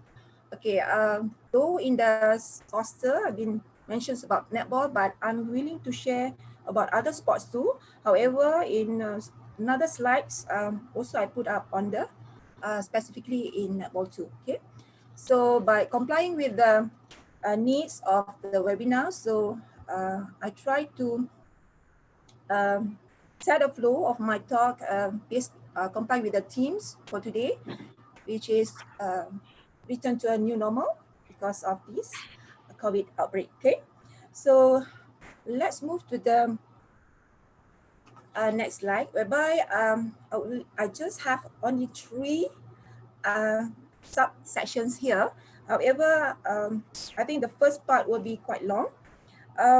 By having that, actually, I would start with having these athletes. Okay, these athletes is actually our concerns. in terms of when we want to talk about performance, right? So when they need to prepare for their, their self in order to perform, so most of the time people will, and even they are also concerned more about the physical preparation. Okay, so however, for the another aspects on the psychological preparations, they are also have in mind, but probably for this part, I believe that we may have a look on this. Maybe some of you would like to share on your opinion later. Okay, so these two perspectives need actually to be equally prepared. Okay, so I just want to give some scenario on whenever an athlete in a competition situation. So there are many times when athletes of all levels and from any sports must not only overcome the physical fatigue, for example, but also need to cope with the psychological pressure and unpleasant emotional, again with uncertainty situation, right? So and then later, okay, when we have this kind of question mark, okay, so it could came from a coach or even from the athletes, right? So such a questions like, okay, do athletes have enough support system? And do athletes able to cope with stress? This is it. Many times by the coach that I've been met. Okay, so then by the athletes, okay, so most of the time they think that they don't have confidence, but by having the, kind of self-profiling, so I believe that they have the confidence, but somehow they don't know on how to get it, okay? How to pull the confidence, so that it can match with the compromise with the situations that they are going to face later. So with the extra nervous, so they feel like that, so they don't know on how to avoid this. In terms of technical aspects, also this is also need to be looked into, and athletes always say that they're not good enough. Okay, they don't have enough training. They need to do extra trainings somehow. I believe that that is not actually the root problem. Okay, so this is always played around in the athlete's mind. Okay, so why these slides? I think I prefer to share with you. Sounds like lectures, but I do not want to give a very long talk on this. It's just like to share with all that when we talk about psychological skills training, thank you for the previous speaker. So she did mentions about PST. So now when come to PST program, that means all the psychological techniques, okay? As a sports psychology consultant or the sports psychologist, so this is something they need to be very careful in order to put all these techniques in the such way what we call as a program. Okay, because when we talk about programs, that means that is in a comprehensive way, right? So it needs to be designed well, because at the end, the purpose is that to educate and train the athletes in their mental preparation. Okay, okay, there's two models there. However, for the Thomas model, so I believe that for some of us researchers and also students, okay, you may find out this article. Okay, just want to share a bit that from this model, actually Thomas also get this idea, okay, accommodate with his model based on the previous study conducted by Martin, okay? So we talk about that 3 phases later. Okay, when Thomas come up with this model, I think I should also prefer to move to the next slide. Then we will go back to this another model, but that would be proceed after I want to talk a bit about this Thomas model. Okay, there are Thomas suggests on these 7 phases of performance enhancements process. Okay, so the first orientation, the first phase is called as orientation. So at this phase, for those practitioner, or so be called as a sports psychology consultant, okay, they need to clarify the purpose, why they need to come up with the program, this PST program. So must identify the objective and also need to determine of the commitment of their target group, which are the athletes. Okay, then move to the second phase. So the analysis need to be conducted. So okay, in various perspective, okay, various domain, psychological aspects, biomechanics, physiology, knowledge, and also experience. However, for today, for my session today, I would like to focus on the psychology domain. Okay, then for the phase 3, so this is a part where this is the time where to get to know athletes better. Okay, the athletes must be told to aim the development and proficiency with each of the skills that are going to being suggested to them based on the tasks that being conducted, to know actually what actually their problem is, what actually is their needs. Okay, so that the techniques could be becoming, we can ensure that their techniques is actually the effective applications, right? Then the profiling is conducted here, so they need to have their own logbook. So this is somehow when I mentioned about the when Thomas have this model. Okay, basically he got it from the previous prominent researcher too, by Martin. So Martin said that the education phase, the first phase. So when it comes to his model, okay, that is referred to this phase, okay, the education phase. Okay, this education phase is based on to let the athletes knows more about what is psychological skills is. Okay, when come to the phase 5, right? So this is where the part where this the learnings comes in. Okay, so needs to develop a belief among athletes. Okay, so it's not easy, but nothing is impossible. So it can be done. So this is very important because this need to be conducted prior to the development and the delivery of the PST intervention or the PST content. Okay, this is an examples that been given by this model. It's just a model, okay? So as a sports consultant, sports psychology consultant or sports psychologist, so this is under the considerations of the practitioner, the sports psychology consultant. So this need to be complied, this need to be suit with the, again, the athletes' needs, okay? Then comes to the implementation. So if the analysis could be conducted in a well manner, so it will be much more easier. And then based on the delivery methods and also times that been provided, that being planned for the session or the interventions, it becoming easier, very smooth, because this need to be coordinated with the coaches who are actually will have also another agenda with the athletes. Okay, sorry, oops. All right, for the evaluations part, all right, this is where if the program is good, so the practitioner will get the feedback. Okay, so for example, CIC will ask for more. More is such a thing that can we have the extensive trainings, okay, in terms of mental preparation, of course. Then so this will be need to be conducted before implementing the real performance for the real competition. Okay, I think it's just enough for the explanation for the model.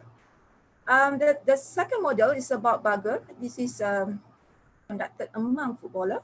So basically for this model, it's also get the idea, okay, from the Thomas model, because if you can see from here, so the phases is only 5 compared to the previous model by Thomas.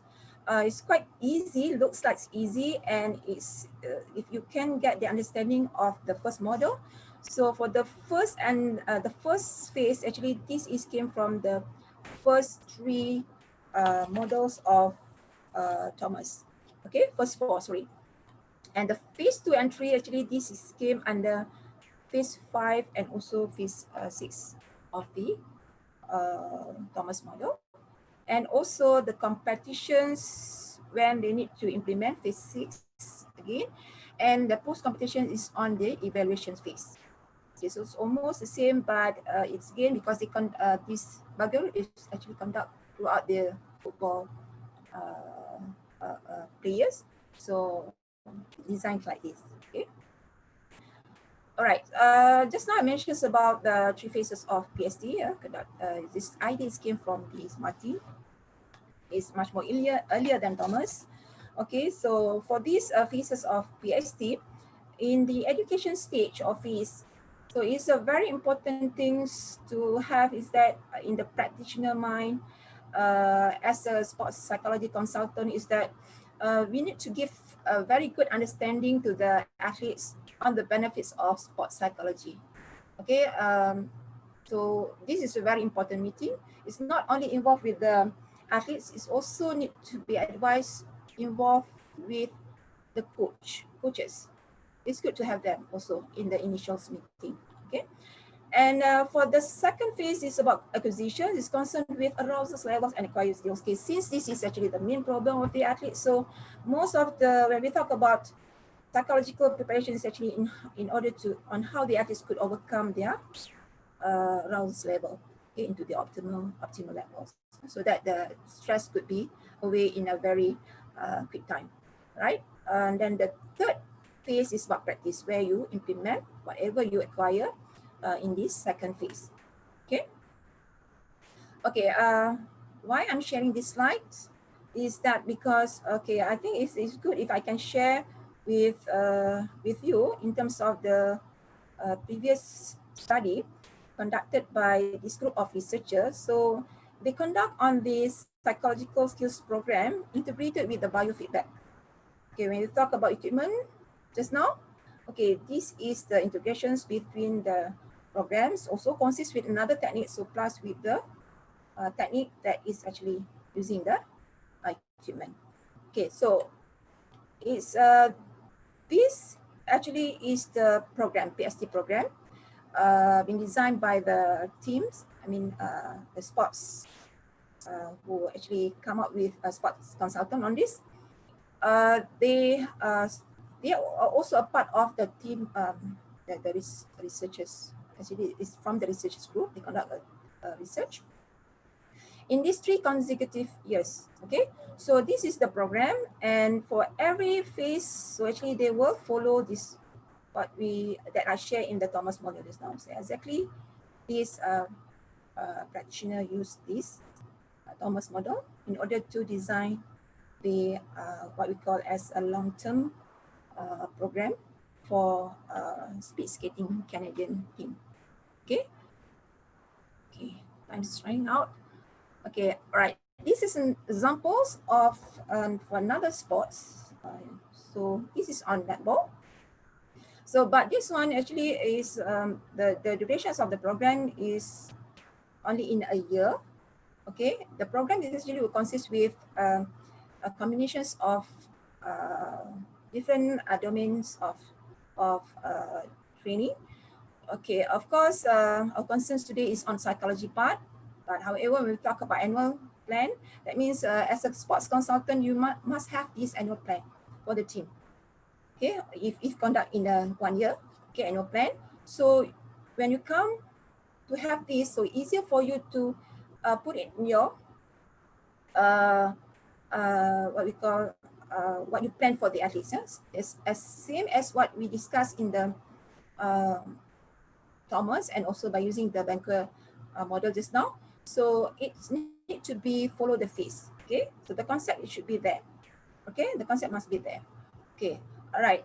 When mentions about we always heard about the pre-season, in season or competition phase and post season. So you can see clearly from this table. So easier for, I think, everyone to get what we meant by having this planner. Okay, look at these psychological preparations on having the PST on the athletes. So the competitions phase, basically, this is a time where actually the consultants need to be more focused on the very specific mental preparations, especially on having the technical improvement, yeah, on the what we call as a skills improvement. But if you want to get the athletes to improve, so it's better to have or to do a corrections based on their weaknesses during the competitions. It should be focused during this session, okay, on the post-season phase. And of course, in this transitions phase, post-season to pre-season is much more better if there's also another refreshment for the athletes to come back and would try to revise on their basic preparations without any pressures on them. So it's much more effective if we can conduct the PST, the frequencies and so time provided, it should be looked more compared to competitions phase and also post-season phase. Okay, pre-season is the best time. Okay, this is also another examples that I can share with you. Okay, conducted by researcher from Korea. So this is a Paralympic athlete. So the program being conducted 3 months before the Olympics. Okay, sorry, Paralympic. So the sessions numbers is about 8 sessions. So all these procedures being actually followed by the models is now that I mentioned earlier.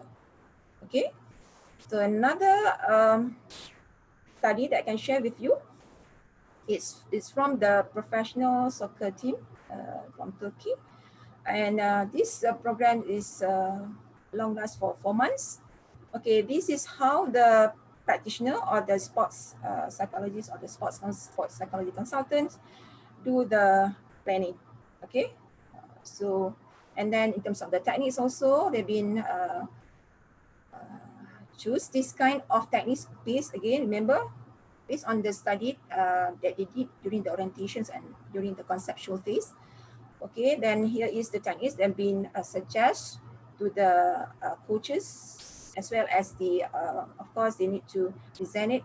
So then since because they need to present it, because from my experience, it's actually, it's quite difficult to get a compromise with more than one parties. However, it could be from their own, you know, if they're staying at home or in the universities, or even if they are really an elite groups athletes. So all the planning need to integrate with physical activities. Yes? You know that in the physical preparations, there's a lot of domains involved.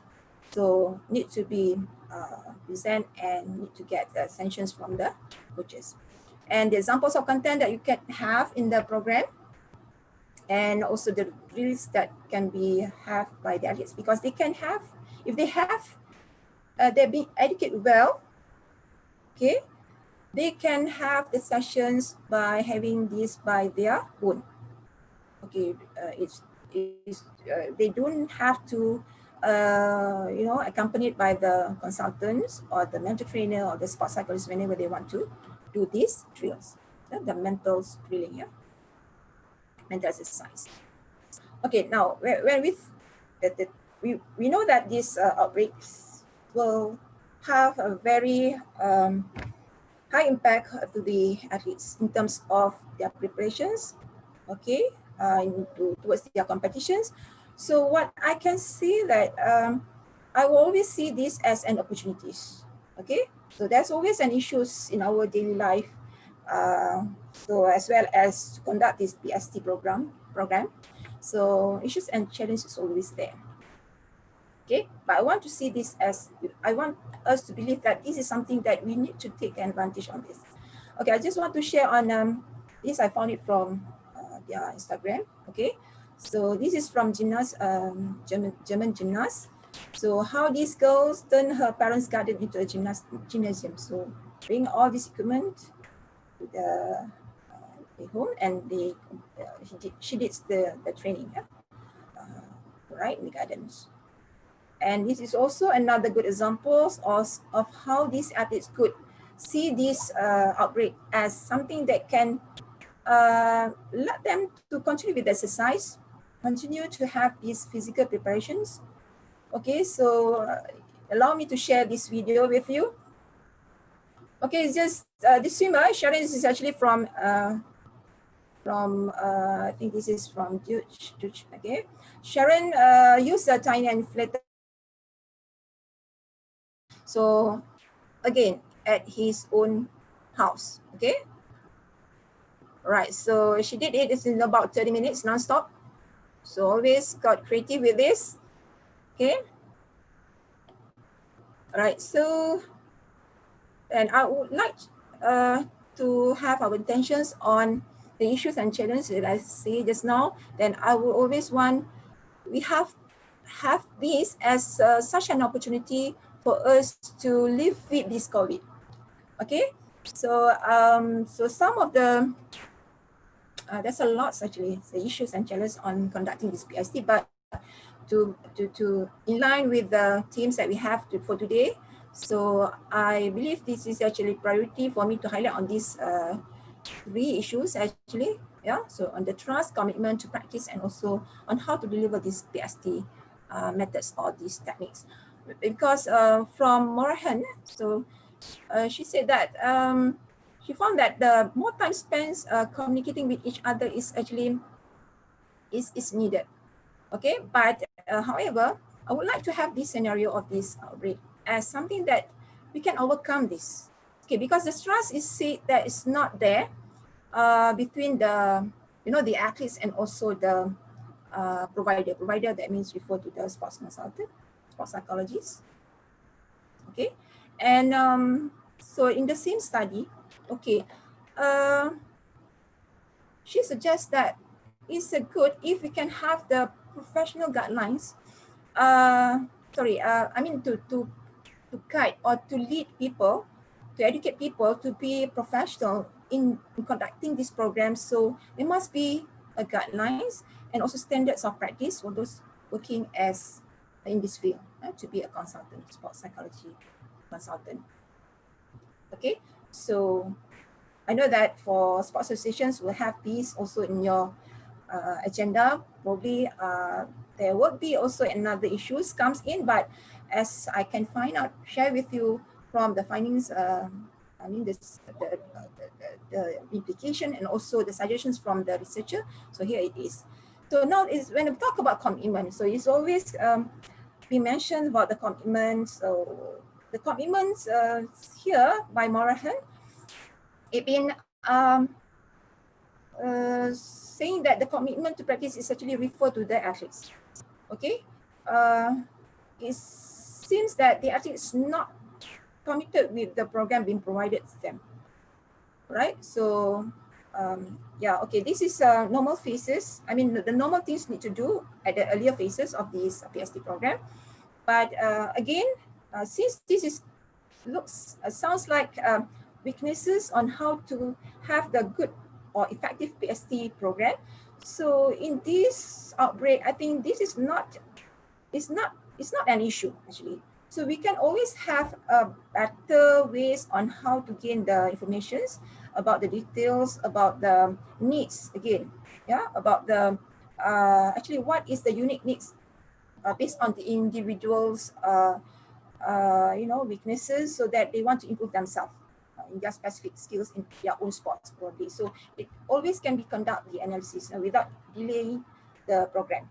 It can be continued with the program at any phase that the athletes involved in. Okay. Okay, this is very interesting because by Dr. Vela, okay, he's from Malaysia. Okay, PST methods of delivery. So in terms of delivery, okay, this is something got to do with the really something that I think is not the issue also, even though the the things that have been highlighted by this study is that this is conducted among the elite athletes of Malaysia. So they prefer on having the face-to-face training. And then the training should be continuous.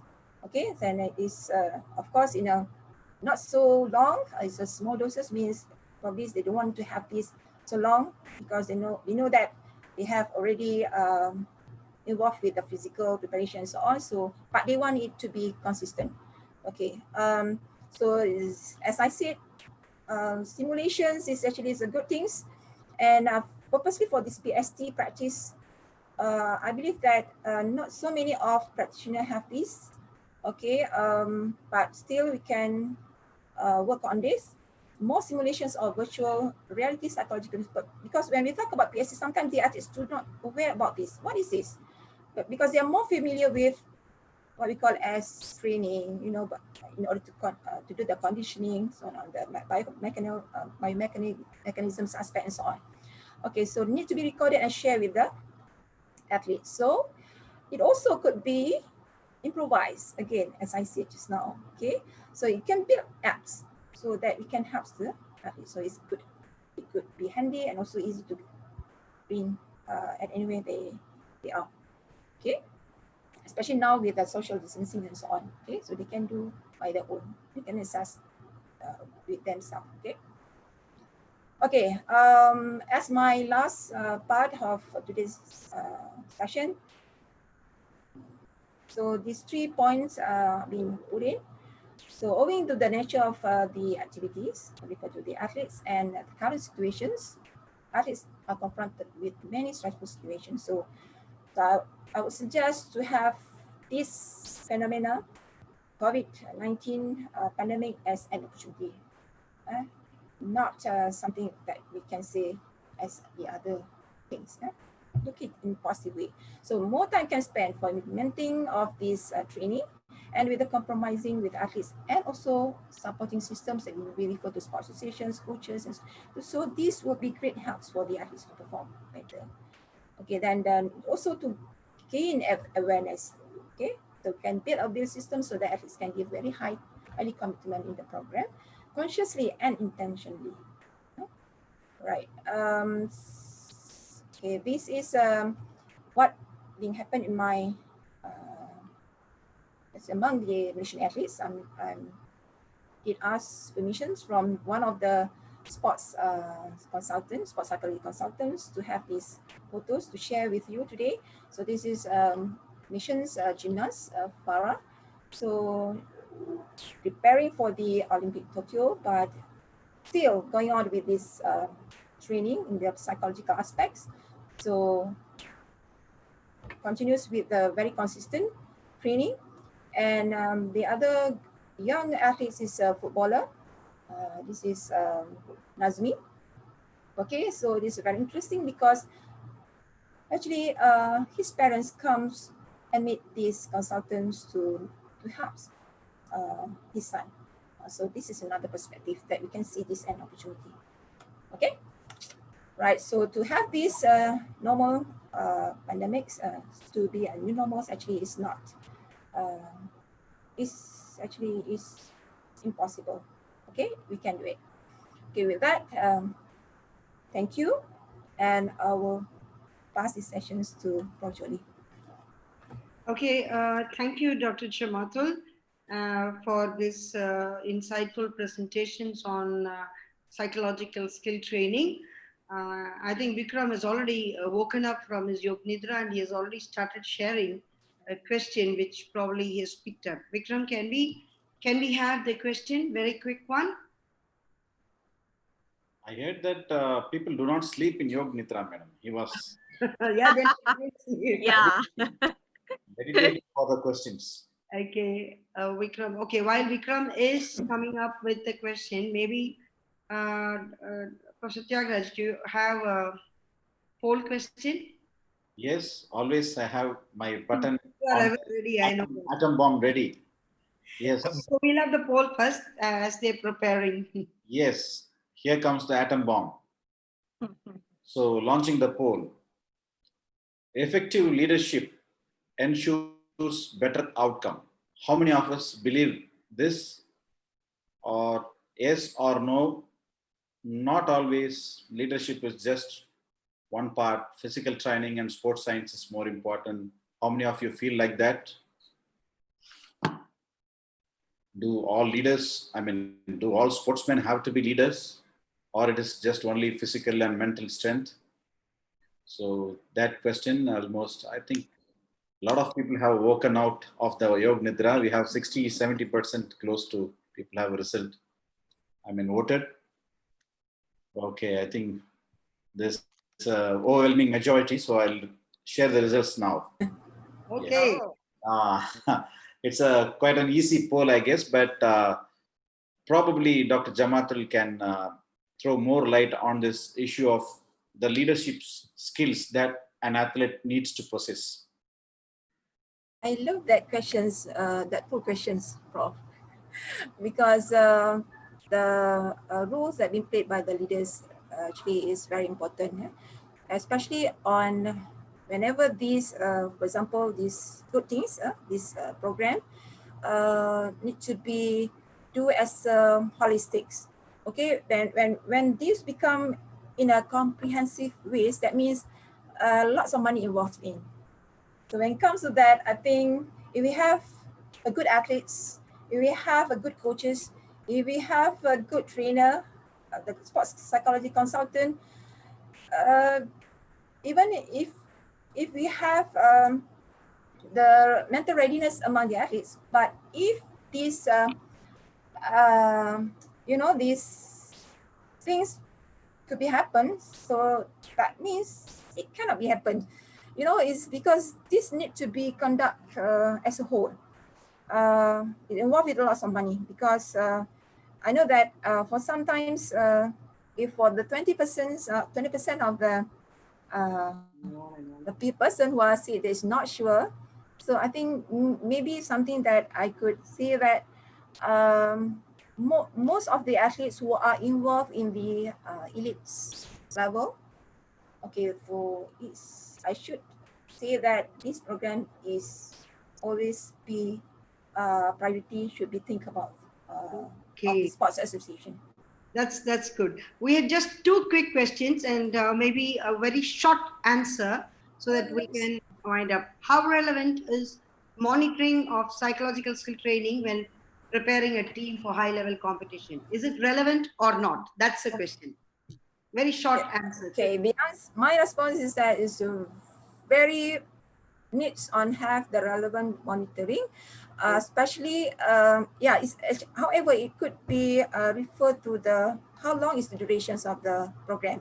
If there's 1 year or 3 years, so that means that will be referred on again the phase that I mentioned just now. If when it comes to the competitions phase, that means so the monitoring frequency is not to be so frequent, as well as when they just have finished their competition. So let them have a relax for a while, and then you comes in when have the transitions later.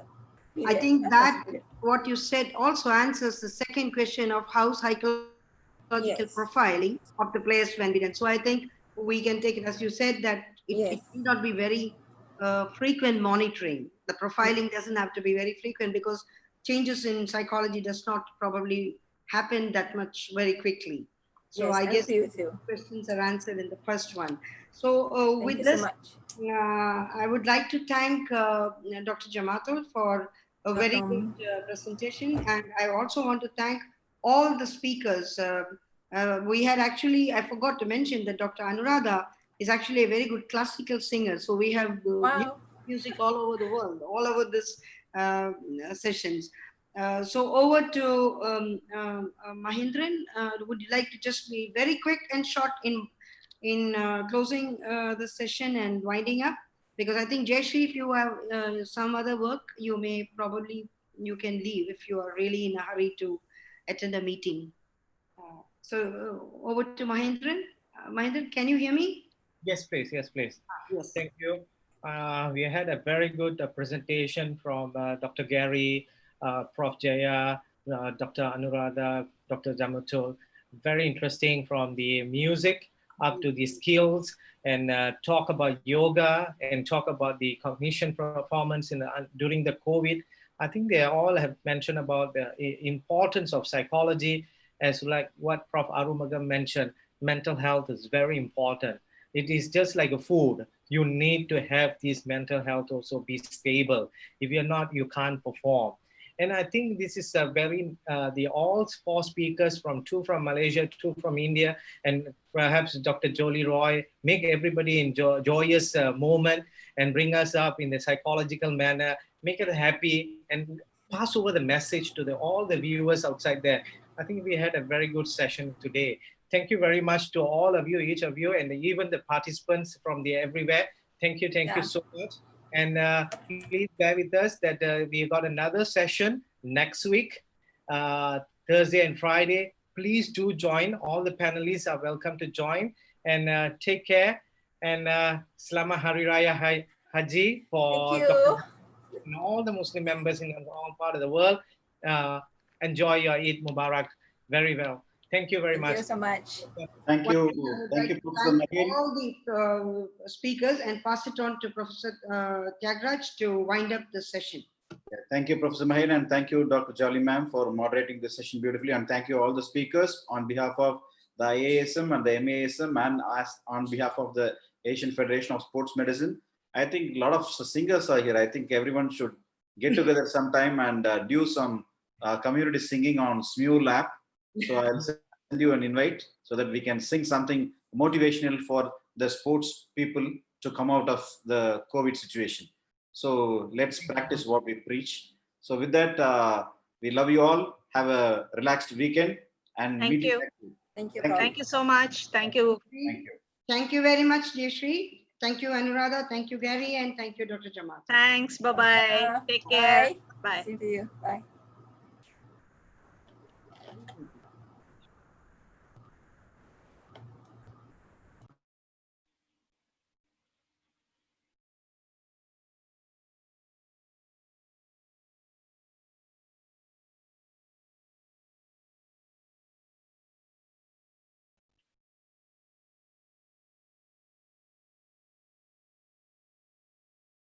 Two more sessions.